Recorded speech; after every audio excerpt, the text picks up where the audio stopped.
దేవునికి స్తోత్రం. ఇక్కడ చదవబడినటువంటి వాక్య భాగంలో తలాంతుల యొక్క ఉపమానమును ప్రభు అయినటువంటి యేసు ప్రభు వారు చెప్పారు. పరిశుద్ధ గ్రంథములో దేవుడు ఆయన యొక్క శిష్యులకు నేర్పించే విషయాలలో కొన్ని ఉపమానాలు చెప్పి ఆ ఉపమానాల ద్వారా యేసు ప్రభు వారు ఆయన శిష్యులకి అక్కడ ఉన్నటువంటి ప్రజలకి సులువుగా అర్థం కావటానికి ఇలాగా ఉపమానాలు చెప్పేవారు. మత్తయి సువార్తలో 24 నుండి 25 అధ్యాయాల వరకు మనం చూస్తే ఈ 2 అధ్యాయాలలో మనకి కనిపిస్తున్నటువంటి ప్రాముఖ్యమైన మాట ఏమిటంటే దేవుని హృదయంలో ఉన్నటువంటి జాలి, దేవుని హృదయంలో ఉన్నటువంటి పరిశుద్ధమైనటువంటి ఆయన ప్రేమ మనకి కనిపిస్తాయి. ఈ 2 అధ్యాయాలు చదవగలిగిన వారు ఇంటికి వెళ్ళిన తర్వాత చదివితే ఈ 2 అధ్యాయాల్లో కూడా దేవుని యొక్క హృదయం ఏంటో, ఆయన ప్రేమ, ఆయన జాలి, ఆయన కనికరం మనకి ఇక్కడ కనిపిస్తాయి. ఇక్కడ చదవబడినటువంటి వాక్య భాగంలో ఆయన ఆరోహణమైనటువంటి సమయంలో ఆయన ప్రజలైనటువంటి ఇశ్రాయేలీలకు కొన్ని హెచ్చరికలను, జరగబోయే వాటిని తెలియజేస్తూ వారిని బలపరుస్తున్నాడు. ఆయన మరలా వచ్చే సమయంలో ఏమి జరగబోతుంది, ఆయన వెళ్ళే ముందు వారికి ఏ ఏ సంగతులను చెప్పాడు, వాటి పట్ల వారు ఎలాగుండాలి అని కొన్ని హెచ్చరికలు ఇచ్చాడు, కొన్ని సలహాలు ఇచ్చాడు. వారిని ఇంకా ప్రభు బలపరుస్తూ ఉన్నాడు. కొన్ని దినములు ఆయన వారిని విడిచి వెళతారు అన్న మాట, ఒక యజమానుడు తన సేవకులను విడిచి వెళతారు అని చెప్పబడినటువంటి మాట ఇక్కడ మనం చూస్తా ఉన్నాం. అయితే యేసు ప్రభు వారు ఇక్కడ ఆ మనిషిని యేసు ప్రభు వారు అని మనం కనుక ఆలోచన చేసినప్పుడు యేసు ప్రభు వారు ఎక్కడికి ప్రయాణమై వెళ్తాడు? ఆయన ఎక్కడికి వెళ్తాడు? ఇతడేమో దేశాంతరమున వెళ్ళాడు. కానీ యేసు ప్రభు ఎక్కడికి వెళ్తాడు అంటే ఆయన ఈ లోకానికి వచ్చినటువంటి ప్రభు మానవాళ్ళందరి కొరకు చనిపోయి సమాధి చేయబడి తిరిగి 3వ దినాన్ని లేచినాడు కదా. మరలా ఆయన పరలోకానికి వెళ్ళాడు. కొన్ని దినముల తర్వాత ఆయన మరలా భూమి మీదకి రానై ఉన్నాడు. అనగా ఆయన యొక్క పరలోక ప్రయాణం గురించి ఇక్కడ మనం ఆలోచన చేయాలి. తన సేవకులకు ఆయన అప్పగించినటువంటి ఆయన రాజ్య సంబంధమైనటువంటి విషయాల గురించి ప్రభు ఇక్కడ జ్ఞాపకం చేస్తా ఉన్నాడు. ఆయన వెళ్ళి మరలా తిరిగి వస్తాడు. ఆయన వెళ్ళే సమయంలో ఆయన యొక్క సేవకులకు ఆయన రాజ్యానికి సంబంధించినటువంటి విషయాలను అప్పగించాడు. భూమి పైన ఆయన పనిని చేయడానికి ఆయన వారికి ఇచ్చినటువంటి సామర్థ్యం, వనరులు, అవకాశాలు, ఆధారాలు ఎన్నో ఉన్నాయి. అవన్నిటినీ దేవుడు మనకిచ్చి వెళ్ళినాడు. ఆయన దేవుని బిడ్డలంగా, ఆయన యొక్క పరిచారకులముగా, ఆయన పనివారముగా, ఆయన రక్తములో కడగబడినటువంటి వారముగా ప్రభు మరలా వచ్చేసరికి ఆయన అప్పగించినటువంటి వాటిని మనం ఎలా ఉపయోగించుకుంటున్నాము, ఎలా చేస్తున్నాము అని ప్రభు తప్పకుండా వాటి గురించి లెక్క అడుగుతారు అన్న అంశం ఇక్కడ మనకి కనిపిస్తా ఉంది. ఆయన రాజ్య సంబంధమైనటువంటి వాటిని అప్పగిస్తూ ఆయన రాజ్యము గురించిన కొన్ని జాగ్రత్తలు వారికి తెలియజేస్తా ఉన్నాడు. ఆయన వారికి అప్పగించినటువంటి బాధ్యత విలువను తెలియజేస్తా ఉన్నాడు. చూడండి, కొన్నిసార్లు మనం బయటికి వెళ్ళేటప్పుడు మన పిల్లలకి కొన్ని జాగ్రత్తలు చెప్పి వెళ్తాం, అవునా? వెళితే మనం చెప్పినటువంటి పని విలువ వారికి తెలియనప్పుడు ఏం చేస్తారు? ఆ పనిని అశ్రద్ధ చేస్తారు, చెయ్యరు. యేసు ప్రభు వారు ఇక్కడ ఈ యొక్క ఉపమానాన్ని ఎందుకు చెప్పాడంటే ఆయన మరలా వస్తాడు. ఆయన వెళ్ళే ముందు ఆయన రాజ్యానికి సంబంధించినటువంటివి కొన్ని అప్పగించాడు బాధ్యతలని. ఆయన అప్పగించినటువంటి బాధ్యత యొక్క విలువేంటో ఆయన వారికి జ్ఞాపకం చేస్తా ఉన్నాడు. విలువలేనటువంటి పనిని దేవుడు మనకు అప్పగించడు. విలువైనటువంటి పనిని దేవుడు మనకి అప్పగిస్తా ఉన్నాడు. మనం పిల్లలకి కొన్ని పనులు మనం అప్పగించినప్పుడు వారు సరిగ్గా చేయకపోతే ఏం చేస్తాం? మనం వచ్చిన తర్వాత సాధారణంగా ఏం చేస్తారు? పిల్లల్ని అరుస్తారు, కరుస్తారు, కొడతారు, తిడతారు. అవును కదా? దేవుడు కూడా మనకు కొన్ని బాధ్యతలు అప్పగించాడు, కొన్ని వనరులు ఇచ్చాడు, కొన్ని అవకాశాలు దేవుడు మనకు కలిగించాడు. అయితే వాటిని మనం సరిగ్గా సద్వినియోగం చేసుకోకపోతే, దేవుడు మనకు అప్పగించినటువంటి పని యొక్క విలువ మనం తెలుసుకోకపోతే, దేవుడు మరలా వచ్చినప్పుడు మనం నిర్లక్ష్యం చేస్తే దానికి పరిణామం ఎంత భయంకరంగా ఉంటుందో కూడా దేవుడు చెప్పాడు. ఒక పని అప్పగించిన తర్వాత నువ్వు సరిగ్గా చేయకపోతే దానికి ఉండే పరిణామాన్ని కూడా అక్కడ ఆయన ప్రస్తావనకి తీసుకొచ్చాడు. మీరు శ్రద్ధగా చేస్తే ఏ ఆశీర్వాదాన్ని పొందుకుంటారు, అశ్రద్ధ చేస్తే ఎటువంటి పరిణామాలు మీరు ఎదుర్కొంటారో వారికి వివరించాడు. ఇశ్రాయేలుకు మాత్రమే కాదు కానీ ప్రియమైనటువంటి దేవుని బిడ్డలారా, మరి సర్వ మానవాళికి ఒక వర్తమానాన్ని ఇక్కడ ప్రభు అందిస్తున్నాడు. అక్కడున్న ఇశ్రాయేలుకు మాత్రమే కాదు, ఇక్కడ ఉన్నటువంటి మనందరికి కూడా దేవుడు ఒక హెచ్చరికను తెలియజేస్తా ఉన్నాడు, మనను బలపరుస్తూ ఉన్నాడు. ఏమిటి అంటే, ఆయన వెళుతూ వెళుతూ ఆయన రాజ్య పనులను మనకు అప్పగించాడు. ఆయన రాజ్యానికి సంబంధించినటువంటి కొన్ని బాధ్యతలు ఎవరికి తగిన విధంగా, ఎవరి సామర్థ్యాన్ని బట్టి వారికి దేవుడు అప్పగించాడు. వాటిని మనం ఏం చేయాలి చెప్పండి? తప్పకుండా చేయాలి, బాధ్యతతో చేయాలి, భారముతో చేయాలి, నమ్మకముతో చేయాలి. చెయ్యని ఎడల వచ్చే నష్టాన్ని, పరిణామాలను దేవుడు జ్ఞాపకం చేస్తా ఉన్నాడు. దూరదేశమునకు వెళుతున్నటువంటి ఆ మనుషుడు చాలా ధనవంతుడు, చాలా ధనవంతుడు. మన ప్రభు గొప్పవాడు, ఐశ్వర్యవంతుడు, ధనవంతుడు. ఆయన ధనము పైన కొందరు గృహ నిర్వాహకులుగా ఉన్నారు.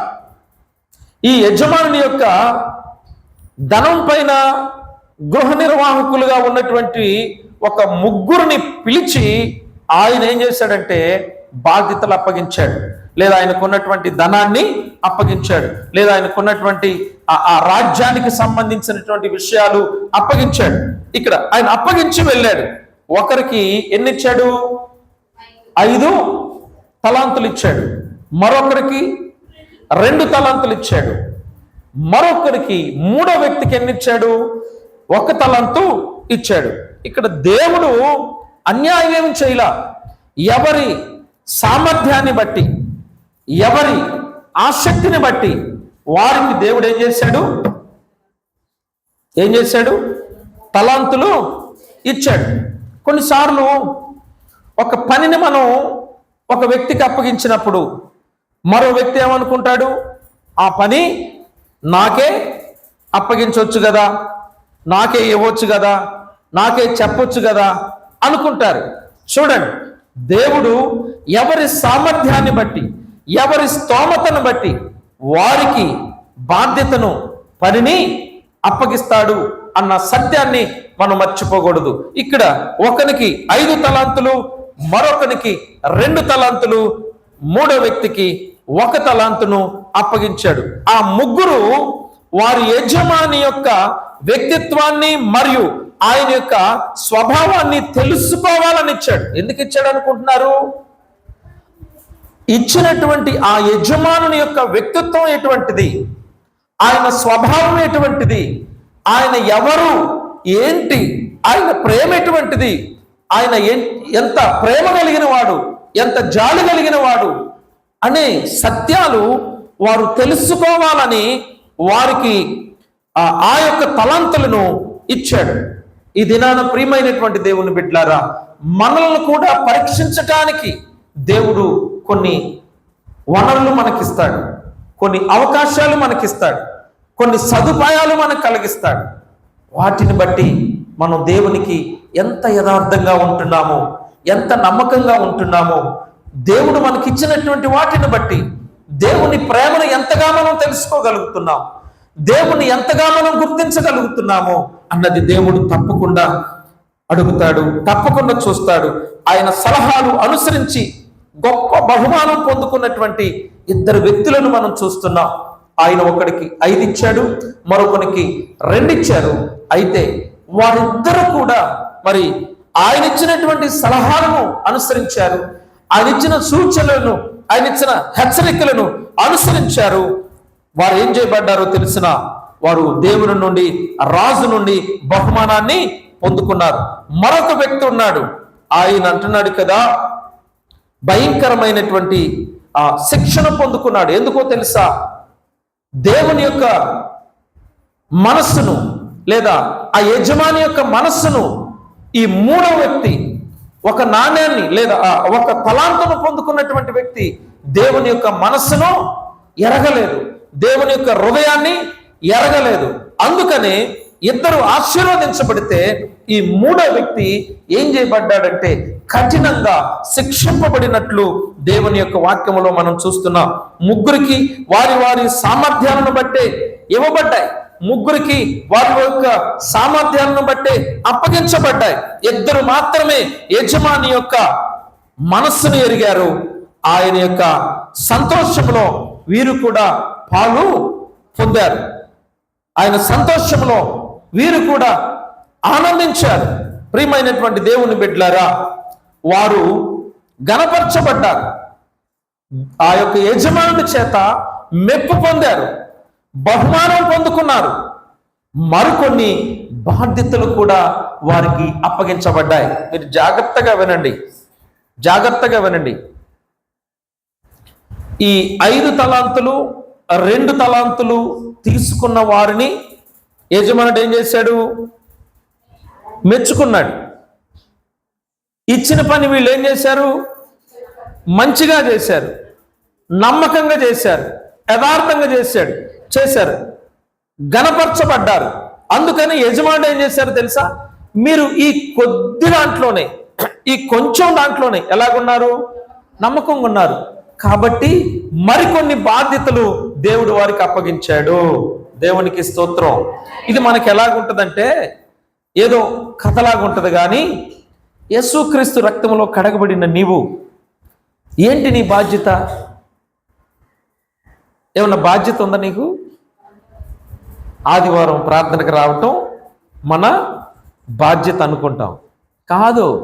యేసుక్రీస్తు రక్తంలో ఎందుకు కడగబడ్డాను? ఎందుకు? ఉపయోగం ఏంటి?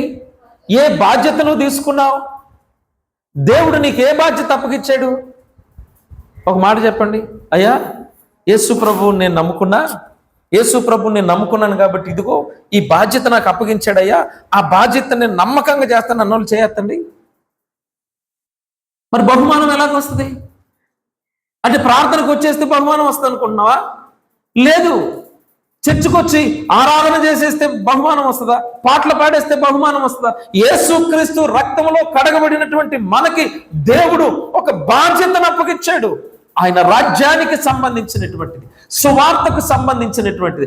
ఆ బాధ్యత ఏంటో మనం గుర్తెరగకుండా, ఆ బాధ్యత ఏంటో మనం తెలుసుకోకుండా, ఆ బాధ్యతను మనం నెరవేర్చకుండా ఉంటే దేవుడు మనలను ఆశీర్వదించడు. వీళ్ళు నమ్మకంగా చేశారు కాబట్టి ఏమన్నాడు? బల నమ్మకమైన మంచి దాసుడా, ఈ కొంచెంలో ఎలాగున్నావు? నువ్వు నమ్మకంగా ఉన్నావు కాబట్టి మరికొన్ని వాటి మీద నిన్ను అధికారిగా చేస్తున్నాను, మరికొన్ని వాటి మీద నీకు బాధ్యతను అప్పగిస్తున్నాను. చూసినటువంటి వాళ్ళందరూ ఎంత ఆశ్చర్యపోయి ఉంటారు. దేవునికి స్తోత్రం కలుగును. ఈ దినాన నువ్వు కూడా దేవుని చేత అటువంటి బాధ్యతను తీసుకొని ఆ బాధ్యతను నమ్మకంగా నెరవేర్చి దేవుని మెప్పు పొంది దేవుని యొక్క ఆశీర్వాదాలు పొందుకొని మరికొన్నిటి మీద నువ్వు ఎలా ఉండాలో తెలుసా? నమ్మకమైన వాడుగా, పనివాడుగా ఉండాలని దేవుడు ఆశిస్తున్నాడు. దేవునికి స్తోత్రం. హల్లెలూయా, హల్లెలూయా. మూడో వ్యక్తి యజమానుడు ఇచ్చాడు, ఒక తలాంతు ఇచ్చాడు మూడో వ్యక్తికి. ఈ మూడో వ్యక్తి యజమానుని అర్థం చేసుకోవాలా? ఏం చేసుకున్నాడు? అపార్థం చేసుకున్నాడు. మూడో వ్యక్తి ఏం చేశాడు?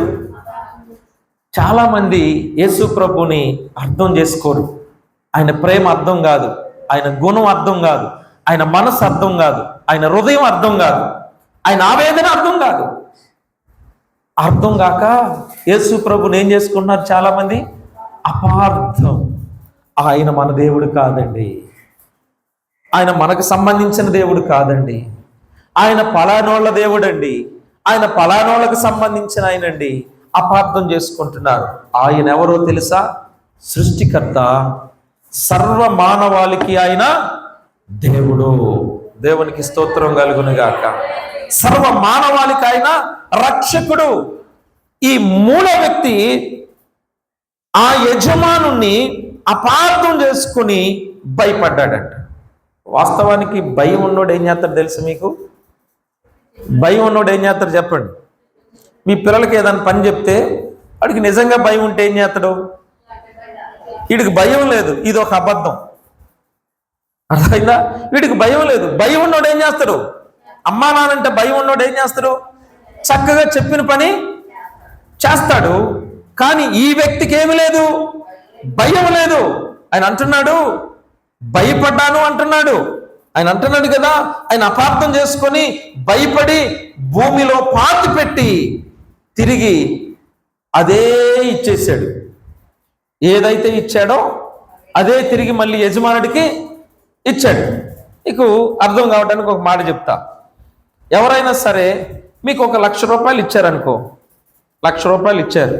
ఏం చేయాలి ఆ 1,00,000 రూపాయలతో? నువ్వు ఒక 20 సంవత్సరాలు తిరిగి వచ్చాడు. తిరిగి వచ్చిన తర్వాత ఆ 1,00,000 రూపాయలు నువ్వు ఇలాగే చేత్తో పట్టుకొని ఉన్నావు అనుకో, నేనేమనుకుంటారు?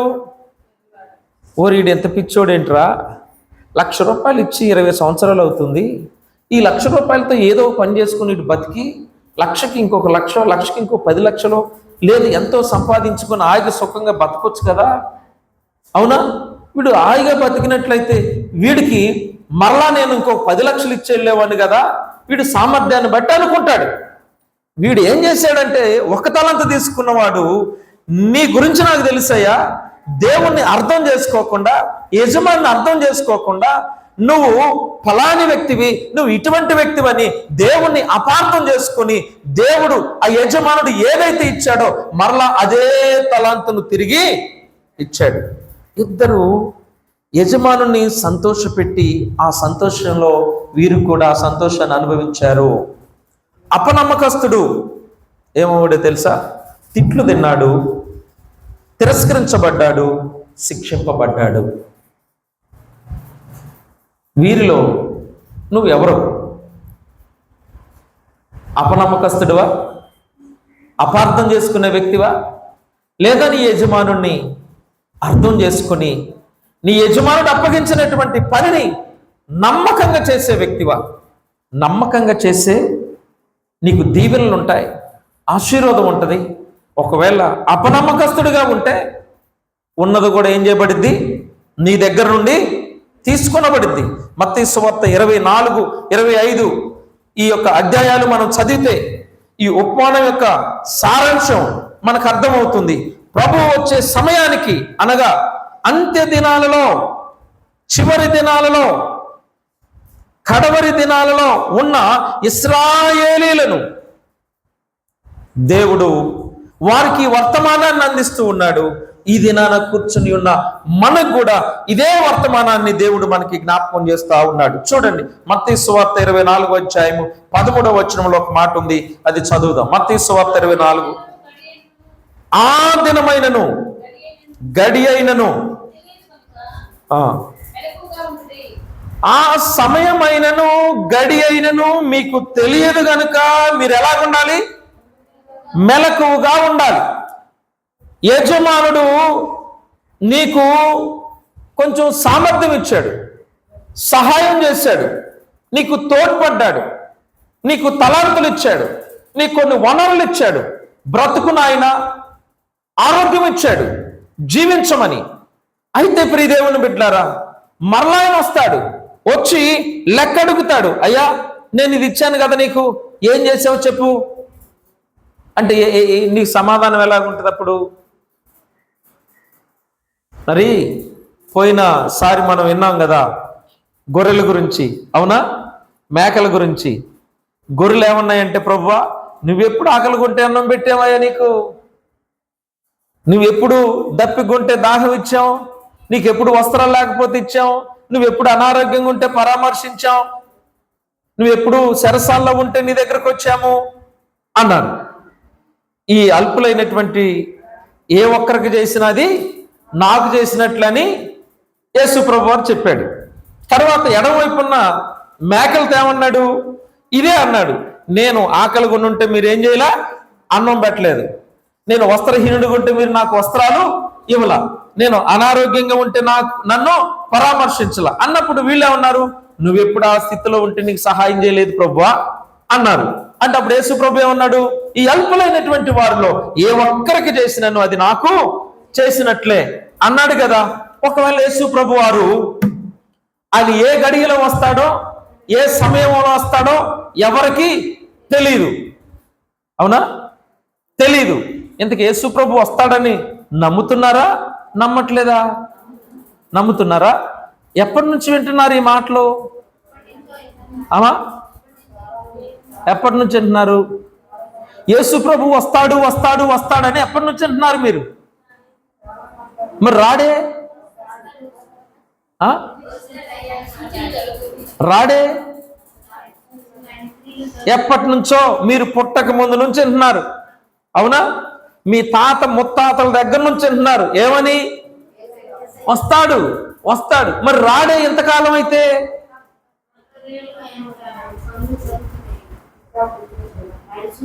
ఇంకా భూమి మీద యేసు ప్రభు అంటే ఎవరో తెలియని మనుషులు ఉన్నారు. యేసు ప్రభు అన్యాయస్తుడు కాదు, అర్థమైందా? యేసు ప్రభు దగ్గర నిలబడినప్పుడు అడుగుతాడు, ఒరే నాయన నన్ను ఎందుకు నమ్మలేదురా నువ్వు అంటే, నాకెవరో చెప్పలేదయా, వినపడలేదయా, ఎంత గోల చేసినా మైకు పెట్టి వినిపించేది ఎందుకు అనుకున్నారు? ఆ రోజున దేవుడిని లెక్క అడుగుతాడు, ఒరే నాయన యేసు ప్రభుని నన్ను ఎందుకు నమ్మలేదురంటే, నాకు చెప్పలేదు ప్రభు అంటే కుదరదు. వినబడిందా లేదా? వినబడింది. అడవిలో ఉన్న వారికి కూడా యేసు ప్రభు గురించి వినబడాలి. చివరి వ్యక్తి భూమి మీద చివరిగా ఏ వ్యక్తి అయితే ఉంటాడో ఆ వ్యక్తి దగ్గరికి ఈ సువార్త అందే వరకు భూమి ఇలాగే ఉంటది.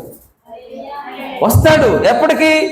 ఈ సువార్త అందించబడే సమయానికి ఆయన వస్తాడు. అయితే ప్రియదేవుని బిడ్డారా, ఈ సువార్త ఎప్పటికి అందించబడింది నీకు తెలుసా? నాకు తెలుసా? లేదు. ఈ రాత్రికి రాత్రే ఆ చివరి వ్యక్తికి సువార్త అందబడవచ్చు. దేవునికి స్తోత్రం. లేదా రేపటికి అందబడవచ్చు, లేదా కొన్ని సంవత్సరాల తర్వాత ఆ చివరి వ్యక్తికి సువార్త అందించబడవచ్చు. అయితే ఇక్కడ యేసు ప్రభు ఏమన్నాడు? ఇందా మనం చదివిన వాక్యంలో, ఆ దినమైనను ఆ గడి అయినను మీకు తెలియదు కనుక. ఎలాగుండాలి మీరు? మెలకుగా ఉంటే అంటే అర్థం ఏంటి? ప్రార్థన చేస్తూ ఉండండి, వాక్యం చదువుకుంటూ ఉండండి, దేవునితో సమయాన్ని గడపండి, దేవునితో సన్నిహితంగా ఉండండి. ఆయన రాడు అని మీరు నిర్లక్ష్యం చేయొద్దు. ఆయన ఎప్పుడో వస్తాడని మీరు నిర్లక్ష్యంగా బ్రతకొద్దు. వస్తాడన్నటువంటి దేవుడు వస్తాడు. ఎప్పుడు వస్తాడో ఆ గడి అయినను ఆ సమయమైనను మీకు తెలియదు కనుక ఆయన అనుకున్న గడియలో వస్తాడు. వచ్చేసరికి మనం ఎలాగ ఉండాలి చెప్పండి? మెలకుగా ఉండాలి, సిద్ధపడి ఉండాలి, అవునా? సిద్ధపడి ఉండాలి. ఉన్నప్పుడు దేవుడు ఏం చేస్తాడు? తప్పకుండా బహుమానాన్ని మనకి ఇస్తాడు. దేవునికి స్తోత్రం. ఒకవేళ నువ్వు నిద్రపోతున్నావు అనుకో, పొద్దున్నే ఊరు వెళ్దాం అనుకున్నారు, బస్సు వస్తుందని తెలుసు మీకు, లేదా ట్రైన్ వస్తుందని తెలుసు ఉదయం, అవునా? కోత వేసుకుంటూ వస్తుంది ట్రైను, కోత వేసుకుంటూ వస్తుంది. దేవుని స్తోత్రం. ట్రైన్ వచ్చిద్ది అనటానికి సమయం ఏంటి? ఎలా తెలుసు ట్రైన్ వచ్చేదని? ఎలా తెలుసు మీకు? ఒక టైం ఉంటుందా? ఇప్పుడు యేసు ప్రభు వస్తానన్న టైం ఏమైనా ఉందా? లేదుగా. మరి ఆయన చెప్పకుండా వస్తానంటాడేంది? ఆయన ఏమన్నాడంటే ఆయన వచ్చే సమయానికి కొన్ని సూచనలు, కొన్ని గుర్తులు జరుగుతాయి. వాటిని బట్టి మీరు ఏం అర్థం చేసుకోవాలంటే ఆయన రాకడ ఎంత సమీపంగా ఉందో మీరు అర్థం చేసుకోవాలి. యేసు ప్రభు ఏం చెప్పాడు? ఆయన వచ్చే సమయానికి అక్కడక్కడ కరువులు వస్తాయా లేదా? భూకంపాలు వస్తాయన్నాడు, వస్తాయా లేదా? రాజ్యం మీదకి రాజ్యం, అవును, దేశం మీదకి దేశం. ఇప్పుడు దేశాలు కొట్టుకు చేస్తున్నాయి. అర్థమవుతుందా? కరువులు వస్తాయన్నాడు, తెగుళ్ళు వస్తాయన్నాడు, వింతలు పుడతాయన్నాడు. ఇవన్నీ జరుగుతున్నాయి. ఆయన రాకడికి గుర్తులు ఇవి జరుగుతున్నాయి. కాబట్టి యేసు ప్రభు అతి త్వరలో వస్తాడు. దేవునికి స్తోత్రం కలుగును గాక. ఆయన వచ్చేసరికి మనం ఎలాగుండాలి? సిద్ధపడి ఉండాల. జీవితాన్ని మార్చుకుని ఉండాలా, బ్రతుకును మార్చుకొని ఉండాలా, పరిశుద్ధంగా జీవించాలా. ఆయన వస్తానన్నాడు కాబట్టి తప్పకుండా ప్రభు వస్తాడు. వచ్చేసరికి సిద్ధంగా ఉండాలి. ఇక్కడ మనం ఆలోచన చేయవలసినటువంటి మాట ఏమిటంటే ఆయన మన సామర్థ్యాన్ని బట్టి కొన్ని బాధ్యతలు మనకు అప్పగించాడు. వాక్యం చదవటం రాదా? చెప్పటం రాదా? వాక్యం చెప్పటం వచ్చా? చదవటం వచ్చా? రాదు. మాట్లాడటం వచ్చా? మాటలొచ్చా? ప్రార్థన చేయొచ్చా? నీకు చదువు రాకపోతే ప్రార్థన చేయొచ్చా? ఇది నీ బాధ్యతగా తీసుకో. ఇది నీ బాధ్యత. దేవుడు అప్పగించిన బాధ్యత, పని ఏంటి? ప్రార్థన. ఎవరి కోసం? మన కోసం. ఎందుకో? మన కోసం ప్రార్థన చేయాల్సిన పని లేదు. ఇతరుల కోసం చేయి ప్రార్థన.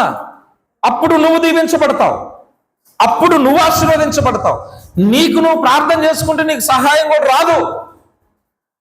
నేను చేయాల్సింది ప్రార్థన ఎవరి కోసం? ఇతరుల కోసం చేయాలా, ఆత్మల రక్షణ కోసం ప్రార్థన చేయాలా. అప్పుడు దేవుడు మన ఏం చేస్తాడు? దీవిస్తాడు, ఆశీర్వదిస్తాడు. ప్రియమైనటువంటి దేవుని బిడ్డారా, నీ బాధ్యత ఏంటిది? ప్రార్థన చేయటం, పాటలు పాడటం నీ బాధ్యత. దేవుని పని చేయటం ఎవరి బాధ్యత? నీ బాధ్యత, మనందరి బాధ్యత. అది వాక్యం ప్రకటించడం, సువార్త ప్రకటించడం, సాక్ష్యం చెప్పటం, ప్రార్థన చేయటం, మందిరానికి రావటం, సంఘానికి రావటం, ఇదంతా మనకి దేవుడిచ్చిన బాధ్యత. బాధ్యత రహితంగా ఉంటే ఆ పరిణామాలు వేరుగా ఉంటాయని దేవుడు చెప్పాడు. ఆయన వచ్చేసరికి మనం ఏం చేయాలా? సిద్ధపడి ఉండాలి. దేవునికి స్తోత్రం కలుగును గాక. హల్లెలూయా, హల్లెలూయా. కనుక ప్రియదేవుని బిడ్డరా, ఆ గడి అయినను సమయమైనను మనకి తెలియదు. ఆయన తప్పకుండా వస్తాను అని చెప్పాడు, తప్పకుండా వస్తాడు. నమ్మిన శేషము వాగ్దానం చేయబడినటువంటి రాజ్యమును పొందుకుంటారు. ఎవరైతే ప్రియమైనటువంటి దేవుని బిడ్డారా నమ్మకంగా చివరి వరకు ఉంటారో తప్పకుండా ఆయన రాజ్యానికి వారసులు అవుతారు. మత్తయి సువార్త 24వ అధ్యాయము 32-34 వరకు చదువుదాం. ఆయన తిరిగి వచ్చినప్పుడు ఆయన్ని నమ్మిన వారి గురించి చెప్పబడినవి ఇక్కడ రాయబడి ఉన్నాయి. వారు నమ్మకత్వాన్ని బట్టి ఆయన రాజ్యాన్ని స్వతంత్రించుకుంటారు అని దేవుని యొక్క వాక్యం తెలియజేయబడతా ఉంది. ఆయనను నమ్మనటువంటి వారు తిరస్కరించబడతారు, తీర్పు పొందుతారు అని రాయబడి ఉంది. ఆయన తన మహిమతో మనుష్య కుమారుడు ఆయనతో కూడా సమస్త దూతలను వచ్చినప్పుడు ఆయన తన మహిమగల సింహాసనం మీద ఆసీనుడై ఉన్నాడు ఉండును. అప్పుడు సమస్త జనులు ఆయన ఎదుట పోగు చేయబడుదురు. గొల్లవాడు మేకల నుండి గొర్రెలను ఏర్పరిచినట్లు ఆయన వారిని ఏర్పరిచి తన కుడి వైపున గొర్రెలను తన ఎడమవైపున మేకలను నిలువబెట్టును.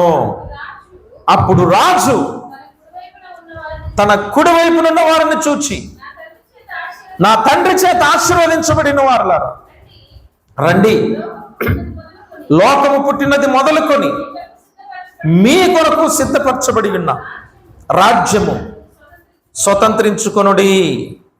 ఎడమవైపు ఉన్నటువంటి వారిని చూసి ఏమంటాడు? శపించబడినటువంటి వారులారా, అపవాదికి వాని దూతలకును ఏర్పాటు చేయబడినటువంటి ఆ నిత్యాగ్నిలోనికి పొండి. వీళ్ళు చేసిందేంటి అంటే, దేవునికి పరిచర్య చేయటానికి, రాజుకు పరిచర్య చేయటానికి అవకాశం ఉన్నా వీళ్ళు ఏం చేయలా. వీళ్ళు చేసిన తప్పేమనుకున్నారు? వీళ్ళ నేరాలు ఘోరాలు ఏం చేయలా. అర్థమైందా? దేవుడు కొన్ని బాధ్యతలు అప్పగించాడు, కొన్ని పనులు అప్పగించాడు. ఈ పనుల్ని వీళ్ళు ఏం చేశారు? నిర్లక్ష్యం చేశారు. దేవుని యొక్క పని చేయటానికి, దేవుని కార్యాలు చేయటానికి, దేవుని సేవ చేయటానికి, దేవుని పని చేయటానికి దేవుడు మనకు ఆరోగ్యం ఇచ్చాడు. ఇప్పుడు దేవుడు మనకి బాధ్యతనిచ్చాడు. అవకాశాలు అన్నీ ఉన్నాయి. దేవునికి స్తోత్రం. అన్నీ ఉన్నా మనం ఏం చేయట్లా, ఏమి. అప్పుడు దేవుడు వచ్చి అడుగుతాడు. ఆయన సింహాసనం మీద కూర్చొని అందరిని పిలిచి అడుగుతాడు, అయ్యా, యేసు ప్రభుని నమ్ముకున్నావా? నన్ను నమ్మావా అని అడుగుతాడు. నమ్మకపోతే ఏమంటాం? నమ్మలేదా? ఆహా, ఏ అని అడుగుతాడు. అప్పుడేం సమాధానం చెప్తావు? నువ్వు చెప్పేది నువ్వు చెప్తావు, ఆయన ఇచ్చేది అప్పుడు ఎత్తాడు. దేవుని స్తోత్రం. ఆ చాప్టర్ అక్కడికి అయిపోయింది. అర్థమైందా? నమ్మినటువంటి వాళ్ళు, నమ్మావా? నమ్మాను ప్రభువా. నమ్మి ఏం చేసావంటే ప్రభువా, ప్రతి శుక్రవారం ప్రార్థనకి వెళ్ళా, ప్రతి ఆదివారం ప్రార్థనకి వెళ్ళా. వెళ్తే ఏమైంది? ఎవరి కోసం వెళ్ళావు? శుక్రవారం ప్రార్థన ఎవరి కోసం వెళ్ళావు? దేవుని కోసం. నీ కోసం వచ్చావు. ఆదివారం ఎవరి కోసం వచ్చావు? నీ కోసం వచ్చావు. నీది నువ్వు చూసుకున్నావు, మరి నాది? ఇప్పుడు చూస్తున్నారు, చూసావా? అప్పుడు కూడా అలాగే చూస్తారు. మరి నా పని, నీ పనా? ఎట్లుంటుంది ప్రభువా నీ పని? నీ పని ఎలాగుంటుంది ప్రభువా? నాకు తెలియదే నీ పని ఎలా చేయాలో. చెప్పలేదా? చెప్పాడు. అరిసి చెప్పాడు, చాలాసార్లు చెప్పాడు. అయినా నేను పట్టించుకోలేదు. పట్టించుకోలేదా? కాబట్టి అప్పుడు అంటాడు కదా, శపించబడిన వారలారా, అపవాదికిని వాని దూతకులను ఏర్పాటు చేయబడినటువంటి అగ్నిగుణం చూసారా, దానిలోకి పొండి. అయ్యో, ఏంటి ప్రభువా, నేనేం చేయలేదు. నేను నీకు అప్పగించిన పని నువ్వు చేయలా. ఆదివారం ప్రార్థనకు రావటమే కాదు, శుక్రవారం ప్రార్థనకు రావటమే కాదు, దేవుడు నీకు నాకు ఏ బాధ్యత అప్పగించాడో అది తెలుసుకొని ఆ బాధ్యతను మనం చేస్తేనే తప్ప దేవుని రాజ్యాన్ని మనం స్వతంత్రించుకోలేము. అర్థమైంది? ఏమన్నా అర్థమైందా? దేవుని రాజ్యం ఎలా స్వతంత్రించుకుంటావు చెప్పు? నీ బాధ్యత ఏంటో గుర్తెరుగు. దేవుడు నీకు కొన్ని అవకాశాలు ఇచ్చాడు. దేవుని స్తోత్రం. దేవుడు నీకు కొన్ని ఇచ్చాడు వనరులు. అవునా? కొంతమందికి, చాలా మందికి టాలెంట్ ఉంది. మీకు పనులు చేసే టాలెంట్. అవునా? చక్కగా సులువుగా చేసేస్తారు పనులు. ఆ జ్ఞానం ఎవరిచ్చారు? మరి ఇంత సులువుగా పనులు చేసుకుంటున్నావే, జ్ఞానం ఉపయోగించి ఆ జ్ఞానాన్ని దేవునికి ఎందుకు ఉపయోగించట్లేదని అడుగుతాడు. నీ అవసరాలన్నీ తీరుస్తున్నాడా దేవుడు? తీర్చట్లేదా? తీరతనే లేదా? నీ అవసరాలన్నీ తీరుతున్నాయి. దేవుని స్తోత్రం చెప్పు. అందుకే మరి దేవుని అవసరాలు ఎవరు తీర్చేది? దేవుని పని ఎవరు చేయాలి? ఎవరు చేయాలి? మనమే. దేవుడు అడుగుతాడా లేదా? అడుగుతాడు. దేవుడు అంటే ఎంతమందికి భయం ఉంది?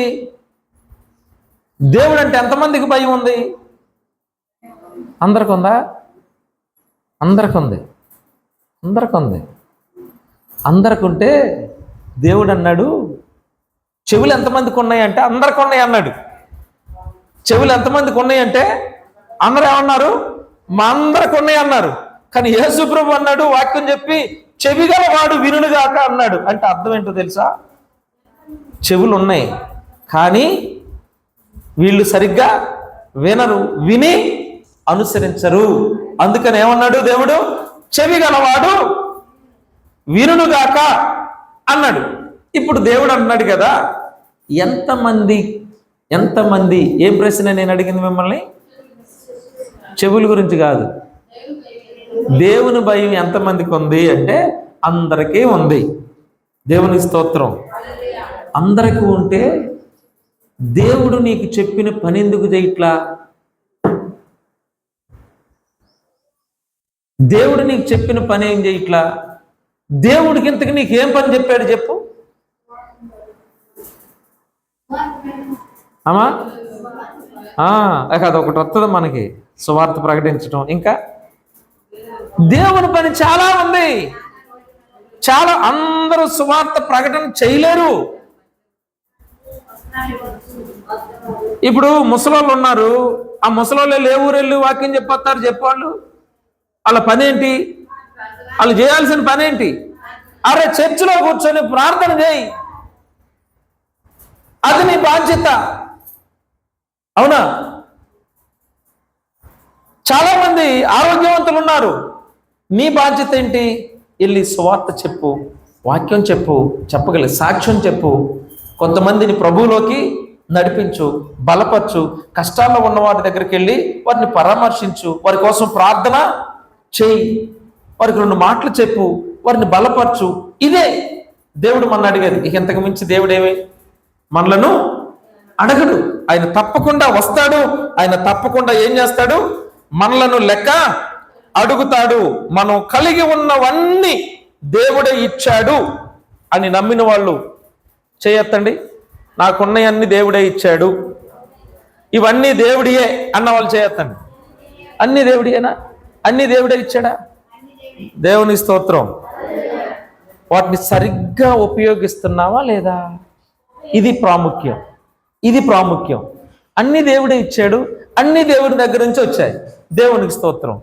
మరి వాటిని సరిగ్గా ఉపయోగిస్తున్నావు లేదా? 5 తలాంతులు ఇచ్చాడు ఒకడికి, 2 ఒకడికి, 1 ఒకడికి. ఈ ముగ్గురు సరిగ్గా ఉపయోగించుకున్నారా? ఇద్దరే. అవి ఎవరిచ్చారు?